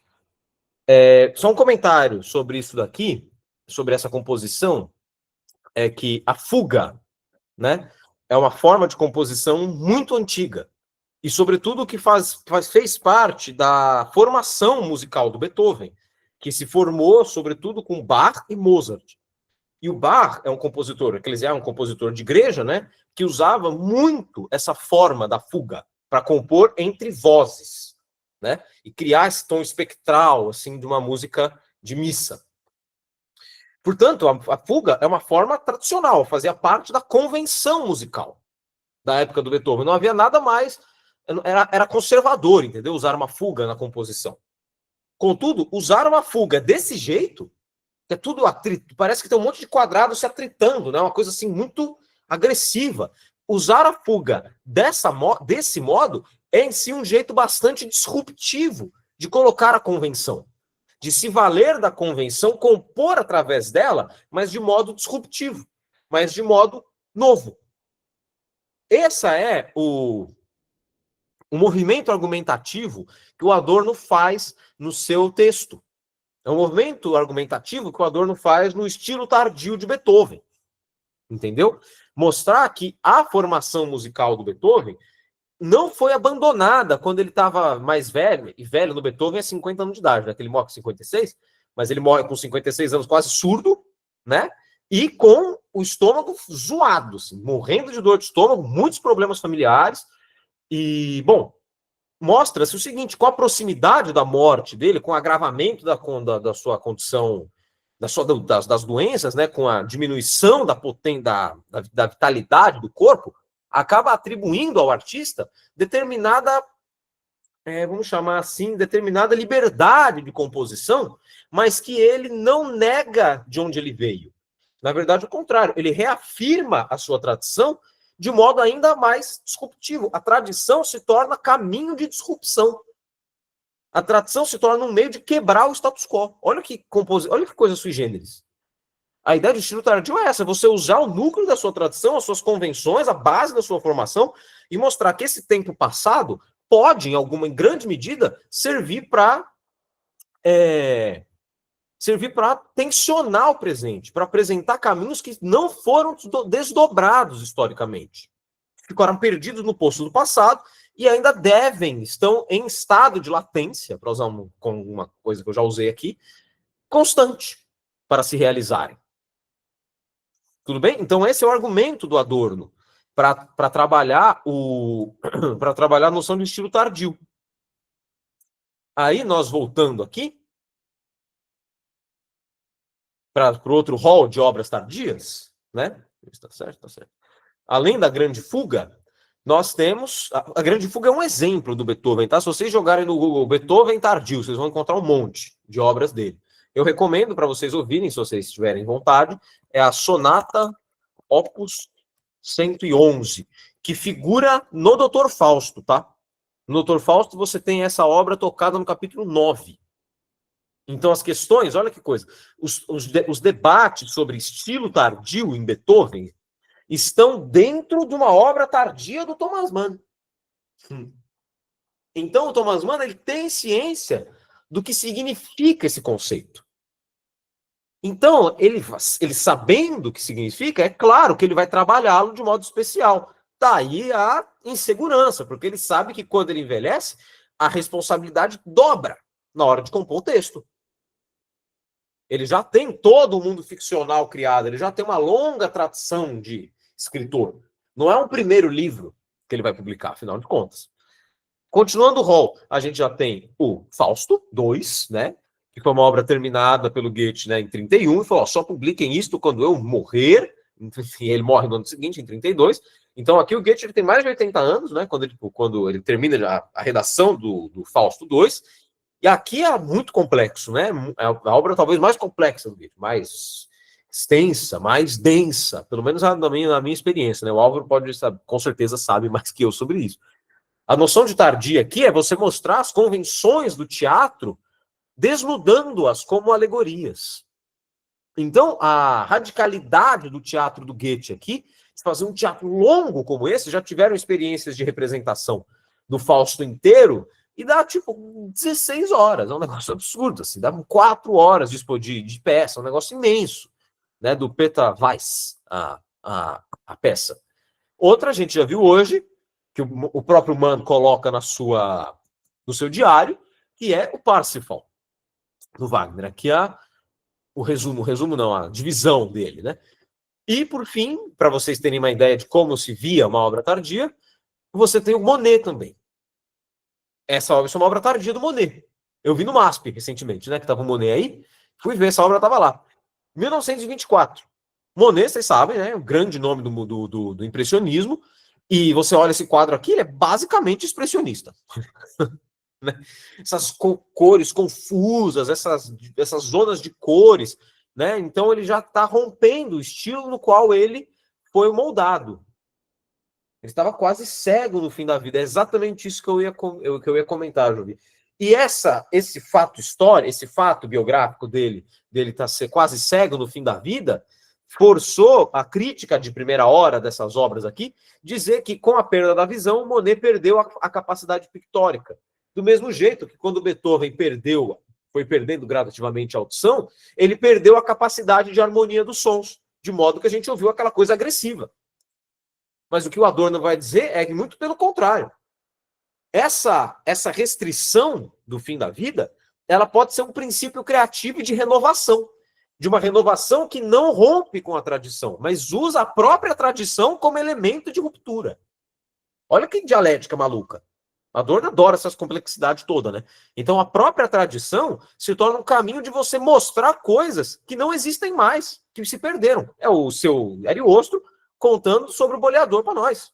Contando sobre como se faz uma pétala de plástico, uma coisa que ficou perdida. E que para nós, filhos da industrialização plena e total da vida, olhamos aquilo com grande admiração. Tipo, nossa, que foi bonita, né, seu Ariosto? Então, dadas as proporções, é meio isso aqui que o papel das convenções significa no Adorno. Ó, nas dissonâncias do velho Beethoven, Adorno encontra as formas da nova música, ainda em embrião. Com nova música aqui eu estou querendo chamar a música, por exemplo, do Arnold Schoenberg, de vanguarda, disruptiva mesmo. Ele encontra dispositivos de vanguarda nessa obra de velhice. O que o filósofo ressalta é que o compositor jamais abre mão das suas formas musicais do classicismo, base da sua formação artística. O ponto de vista adorniano avança criticamente na atribuição de valor estético às fraturas, às incongruências, às fissuras, às dissonâncias que ouvimos nas suas últimas composições. A qualidade para Adorno das obras tardias está no seu aspecto fragmentário, na abnegação do autor em criar uma harmonia entre as convenções por ele utilizadas, como se a proximidade da morte e o distanciamento do seu tempo liberassem o artista de certos compromissos com seus receptores. Então, compor daquele jeito que nós vimos o Beethoven, fazer uma peça tão enorme, tão densa, tão complexa, pintar desse jeito como Monet, seriam formas do compositor, do artista, na verdade, negar determinados empregos comuns, gastos da convenção. É empregar a convenção de modo novo. Por isso que a obra tardia é um triste mineral, perto da morte, né, já tomado pela mão da morte, um triste mineral incrustado de focos luminosos. Porque a gente tem essas luminosidades de como usar a tradição de modo novo. Entendeu? Que é o que eu acabei encontrando no Dr. Fausto, acabei encontrando no Eleito, e por aí vai. Que é o que a gente encontra nessas obras tardias aqui. Por exemplo, esse Monet novo, pô. Você bota isso aqui do lado de quadros do começo do século XX, que não são impressionistas. Impressionismo é no meio do XIX, né? Coloca quadro de vanguarda, de 1900 em diante, o Monet está do lado. Parece muito quadro de vanguarda isso daqui. Certo? Então, tem um avanço estético. E quem nota esse avanço estético é o Adorno, porque até o Adorno começar a escrever desse jeito, as obras de velhos, as obras de velhice, eram lidas sempre na chave, que a Juvi colocou no chat aqui, eram tidas como obras de pessoas que não sabem mais pintar porque perderam a visão, perderam a audição, então sempre se justificava aquelas dissonâncias do Beethoven, ou essa confusão do Monet aqui, como perda da capacidade artística, perda da capacidade de harmonizar as partes da tradição. E o que o Adorno está dizendo aqui é justamente por esse aspecto fragmentário, justamente por esse aspecto incongruente, dissonante, é que a obra tardia apresenta uma novidade, apresenta uma disrupção, através das convenções. Olha que pensamento complexo esse daqui. E aí eu acabo me assentando em grande medida no que ele diz. Mas eu quero ampliar o debate através da ecleabose, né? Porque pensando no papel do idoso nisso tudo também. Tudo bem a ideia, gente? Nas convenções, isso aqui é a parte talvez mais difícil da aula, tá? Porque agora a gente vai direto para o humano. Vai direto para o humano e vai encaminhando para o fim. Então, vamos dar uma olhada em como o próprio Adorno termina o seu texto sobre o Beethoven. Aqui tem uma das frases que eu mais gosto assim, dele. A paisagem fragmentada, nessa, por exemplo, aqui, para a paisagem fragmentada e tal, que a gente leu, ouviu, né, com Beethoven também, é objetiva. E subjetiva é a luz que sozinha a ilumina. Ele, o artista, não efetiva a harmoniosa síntese entre eles, entre essa paisagem, entre essas convenções aí do seu passado e essa luz subjetiva, próxima da morte. Como força da dissociação, ele, o artista, rompe com elas através do tempo, para, talvez, conservá-las para a eternidade. Na história da arte, as obras tardias são as catástrofes. Aí, a epígrafe da aula ganhou outra dimensão, né? Para a catástrofe, em busca da sobrevivência, nascemos. E as obras tardias, na visão adorniana, são as catástrofes. Por quê? Porque temos essas tradições, essas convenções empregadas de modo tão singular, tão novo, que rompem com a própria noção de cultura que as gerou. As obras tardias são as catástrofes. Adorno compreende essa catástrofe através do tratamento das convenções nas obras tardias. Nelas, os elementos da tradição seriam empregados de modo novo, desvelando sua aparência de arte, configurando-se como um fragmento do passado. E vale acrescentar, um fragmento do passado com uma potência crítica no presente. A catástrofe, nesse sentido, não seria a negação da tradição, mas uma renovação crítica dela. Em outros termos, as convenções, pensando adornianamente, as convenções ainda têm um poder negativo, ainda têm um poder de negação, ainda têm um poder de dizer não às coisas, ao status quo, ao mundo. Tem um poder ainda de se opor às coisas, e não somente reafirmá-las. É isso que a gente ouviu no último Beethoven, é isso que a gente compreende com o último Monet. Tem uma dimensão negativa aqui, capaz de negar, tensionar, tirar do lugar de conforto essa tradição. O artista, em sua alta idade, transforma-se num mestre do seu próprio tempo histórico, desnudando em suas obras de velhice o seu catálogo de esquecimentos e ruínas, e sua viagem entre o já foi e o não será. Tentando deixar mais didático, a vida inteira do Monet foi dedicada a conseguir pincelar vou usar a linguagem digital, cada pixel de cor que uma rosa tem. Ele fragmenta a cor de tal maneira que vai fazer 1000 micro pinceladas para cada grama que ele vai pintar. Porque ele quer captar a maneira com que a luz refrata naquela coisa natural, na flor, na mata, enfim. Ou seja, chegar na sua obra tardia, mesmo que acossado pela velhice, Jovi, pela velhice, pela cegueira, ele, em alguma medida, neste quadro, ele efetiva de modo ainda mais radical, essa proposta da arte da vida toda dele. Ele torna ainda mais radical essa fragmentação. A fragmentação entra em tal modo aqui que você não consegue divisar o que é uma coisa e outra. Você consegue mais ou menos ver aqui uma ponte, né?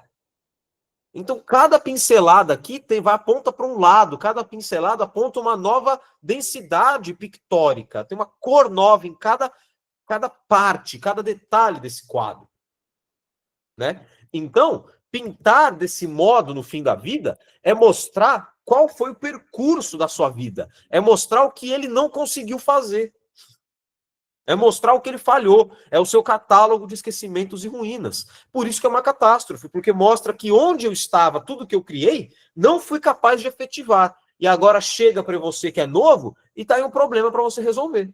Um problemaço, inclusive. Como compreender essa obra e como compreender a intenção por trás dela. Tudo bem até aqui? Fomos? Aqui é o Adorno, talvez na primeira selfie no espelho, né? Vamos lá, então? Próximo slide? Aí a gente já vai para o final do Thomas Mann. A velhice de Thomas Mann. Um apelo à graça. Desse modo, Thomas Mann, nos seus últimos anos de vida, é conscientemente o último de uma época que tão cedo não retornará. Falando com Goethe, né?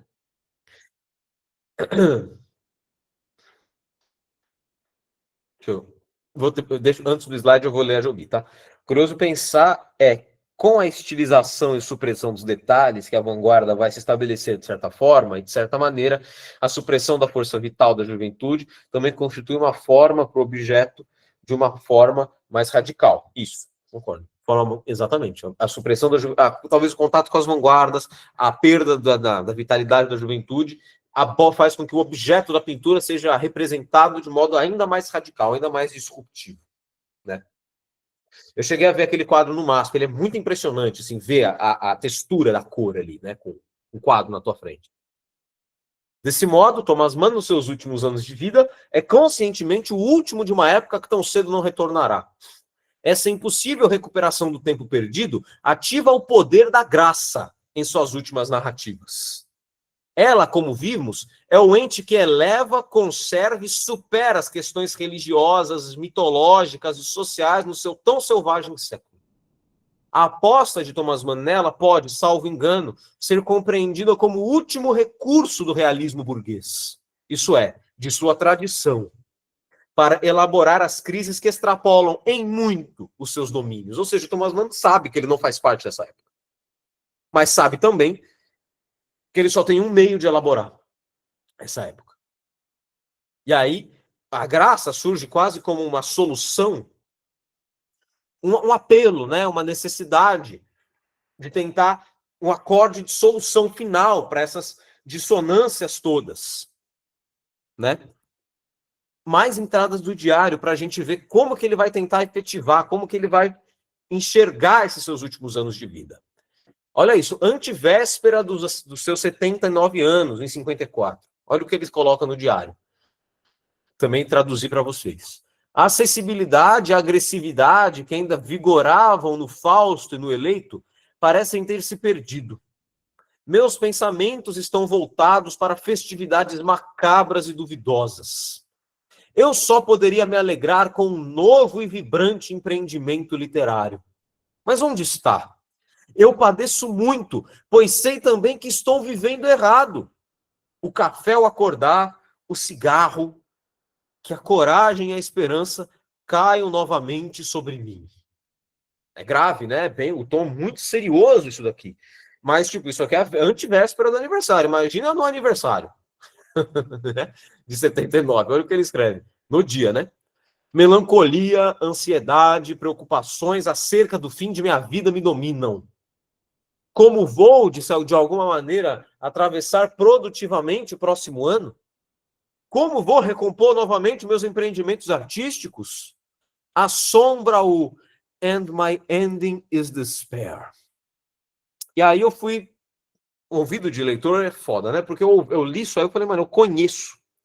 "And my ending is despair", eu já ouvi isso em algum lugar. Aí, ainda bem que a gente tem o Google, né, nessas horas.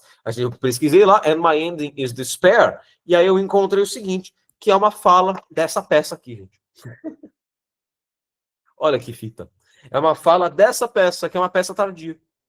Então isso não pode ser gratuito, pô. O cara nos seus diários, no fim da tua vida, tá, vai usar um dos versos do prólogo, do prólogo não, do epílogo da peça, de tardia do Shakespeare, é dotado de sentido. Quer dizer que ele está lendo as obras tardias, daquele cânone que eu expliquei para vocês, para também, em alguma medida, elaborar a sua própria experiência de velhice. Então, vejam só como termina esse prólogo. Termina esse epílogo de A Tempestade, desse personagem próspero.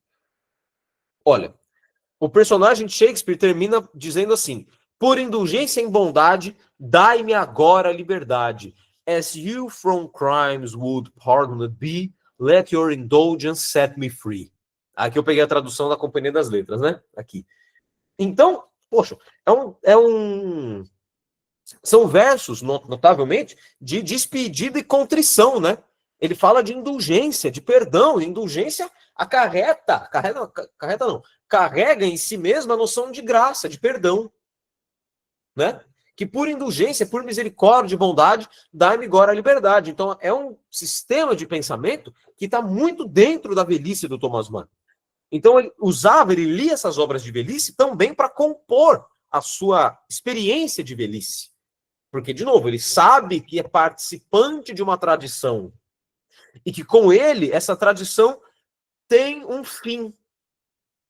E aí vamos para as considerações finais, praticamente. Nota-se, então, "And in my beginning is my end". Já conhecem esse poema do Eliot? Lindíssimo, dos 4 quartetos, 4 quartets, segundo parte dele, East Coker.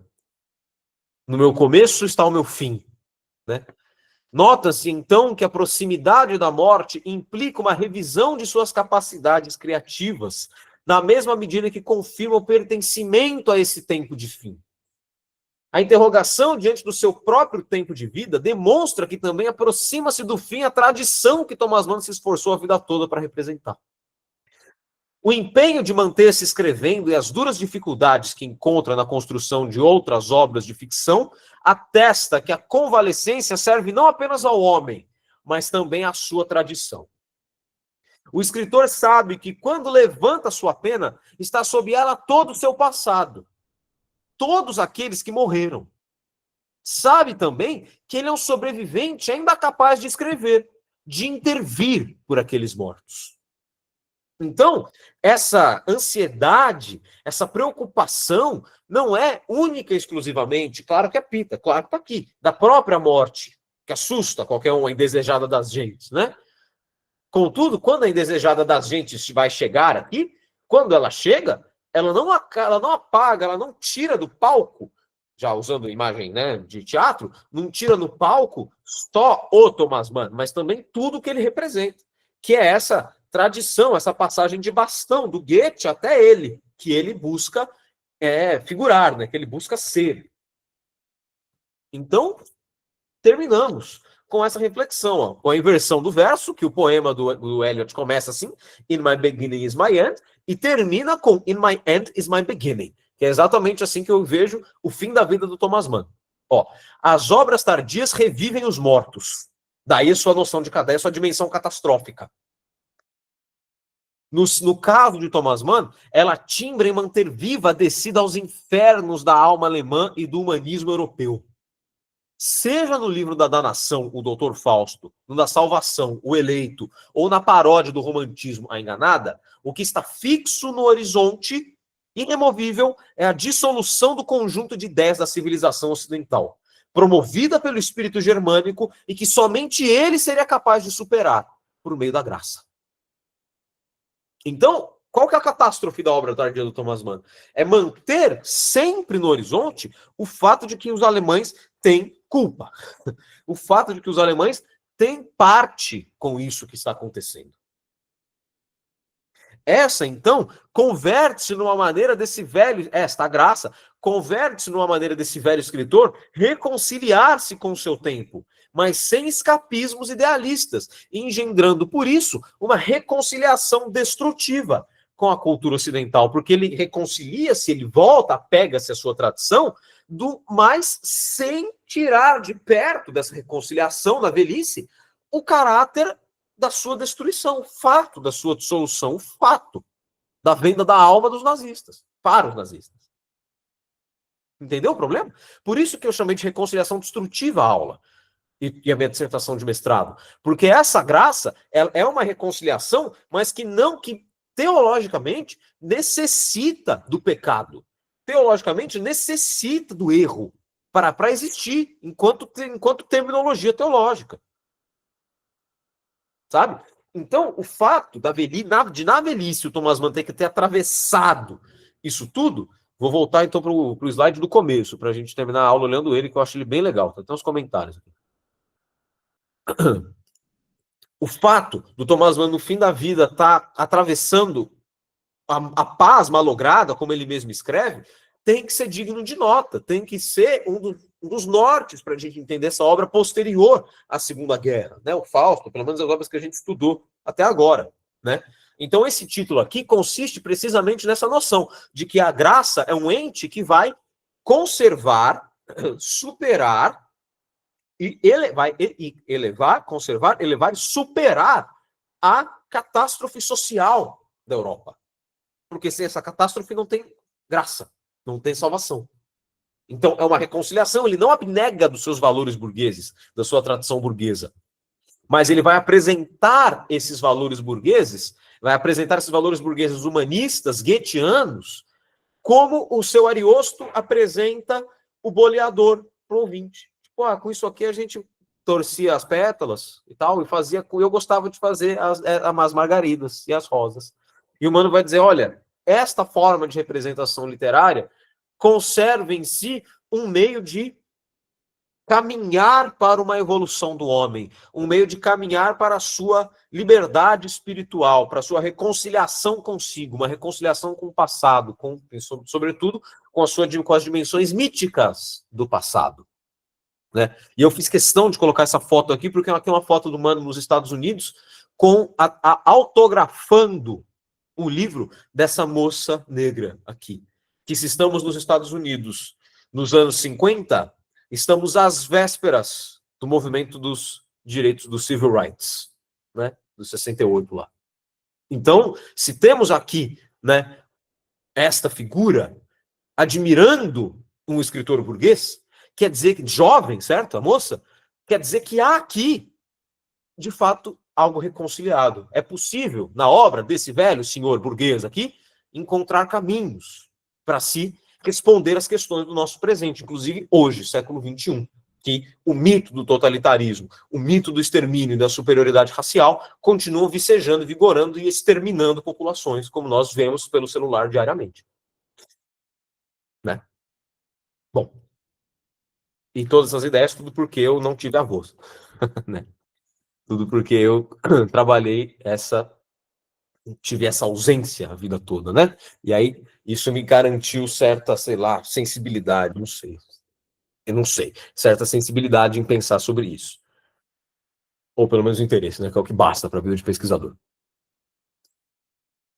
E aí, gente, isso nos encaminha, infelizmente, para o fim do curso. E aí, essa seria a aula, essa seria a noção essa seria a ideia da reconciliação destrutiva.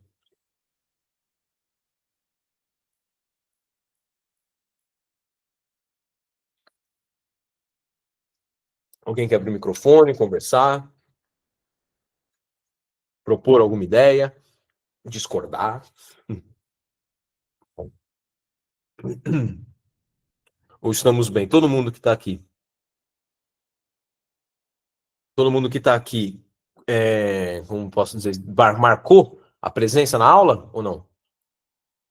Vou até pegar de novo aqui o link para vocês não irem sem marcar presença.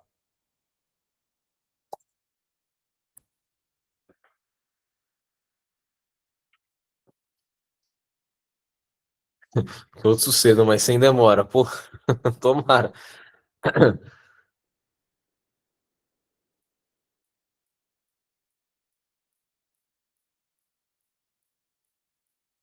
Ô, Gilmar, obrigado pelas palavras. Vou até, antes de fechar a sala, vou até copiar esse comentário aqui para não perder e tal. Muito legal, gente. Muito obrigado, viu, pela presença, pela assiduidade, por tudo que vocês me disseram tão, assim, tão legais comigo. Obrigado.